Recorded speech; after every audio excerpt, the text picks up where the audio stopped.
এই দীর্ঘ 17 বছর দক্ষিণ সুরমা বেঞ্চিগঞ্জ বালাগঞ্জ থেকে অসংখ্য নেতৃত্ব, ছাত্র দল, শ্রমিক দল, জাসাস সহ পাশাপাশি আমি বারবার বলে আসছি, আমাদের আপনারা আজকে একটু দূরে গিয়ে আমাদের নেতা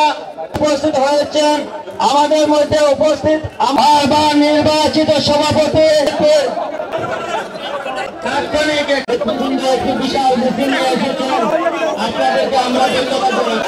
বাস্তবিকভাবে এই আঙ্গিনায় সেই প্রতিষ্ঠা লগ্ন থেকে বিভিন্ন সময় যখন আমি ছাত্র দলের একজন কর্মী ছিলাম, তখন থেকেই ছোটো ছোটো করে মিটিং বা এরকম সভা আমরা করেছি বিভিন্ন সময়। আমি প্রতিনিয়ত দলের একজন কর্মী হিসাবে দেশে এবং দেশের বাইরে আমি কাজ করে যাচ্ছি। শহীদ রাষ্ট্রপতি জিয়াউর রহমানের একজন আদর্শের সৈনিক হিসাবে, দেশনেত্রী বেগম খালেদা জিয়া এবং দেশনায়ক এবং জনাব তারেক রহমানের নেতৃত্বে আমি একজন সাধারণ কর্মী হিসাবে কাজ করে যাচ্ছি। আপনারা জানেন, গত 15 বছর এই 5ই আগস্টের পরে 5ই আগস্টের পূর্ববর্তী সময়ে 15 বছর দেশে একটা দেশ আসলে হারিয়ে গিয়েছিল। সেই হারিয়ে যাওয়া দেশকে, দেশের স্বাধীনতা সার্বভৌমত্ব বিপন্ন হয়েছিল এবং গুম, খুন, হত্যা, অরাজকতা, লুটতরাজ সারা বিশ্বে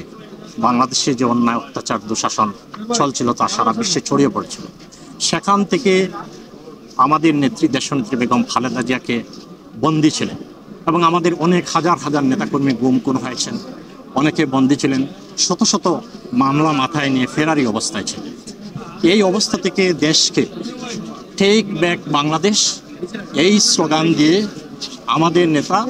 তারেক রহমান সাহেব সুদূর যুক্তরাজ্য থেকে তিনি একটি প্রেক্ষাপট তৈরি করেছিলেন যে এই দেশকে আবার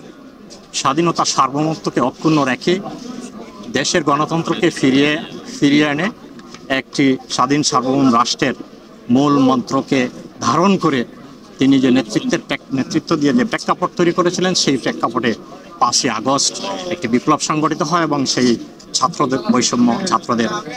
নেতৃত্বেই, ছাত্র জনতার নেতৃত্বে, এবং সেই বিপ্লবের মাধ্যমে দেশ আসলে একটা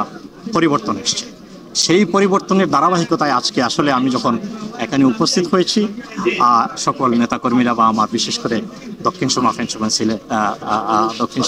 বালাগঞ্জ সহ আমার নির্বাচনী আসনের বিভিন্ন পর্যায়ের নেতাকর্মী আজকে স্বতঃস্ফূর্তভাবে, শুধুমাত্র এখানে কোনো সভা নেই, এখানে কোনো মঞ্চ নেই, এখানে কোনো ব্যানার নেই, আমাদের সাথে আমরা দেখা সাক্ষাৎ কুশল বিনিময়ের জন্য আজকে এসেছেন। এইটুকু হচ্ছে পার্থক্য। এবং একটা বিষয়, একটা মেসেজ সেখানে আছে, সবার মধ্যে একটা আশার সঞ্চার হয়েছে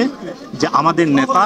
জনাব তারেক রহমান সাহেব একটি নতুন বাংলাদেশ বিনির্মাণ করতে যাচ্ছেন, যেখানে থাকবে না অন্যায়, অত্যাচার, অপশাসন, যেখানে থাকবে দুঃশাসন থাকবে না, যেখানে থাকবে উন্নতি,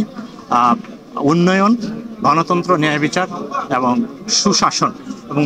সাধারণ মানুষের জানমালের নিরাপত্তা দিয়ে একটি স্বাধীন সার্বভৌম রাষ্ট্রকে আবারও তার আপন জায়গায় ফিরিয়ে নিয়ে আসার জন্য নতুন সাম্য ন্যায় বিচারের ভিত্তিতে একটি নতুন বাংলাদেশ বিনির্মাণের যে স্বপ্ন দেখে তিনি কাজ করে যাচ্ছেন, সেই আশায় আজকে আমি এখানে এসেছি এবং আমাকে আপনারা সবাই, আমার নেতাকর্মীরা আপনারা দেখতে পাচ্ছেন এখানে জড়ো হয়েছেন।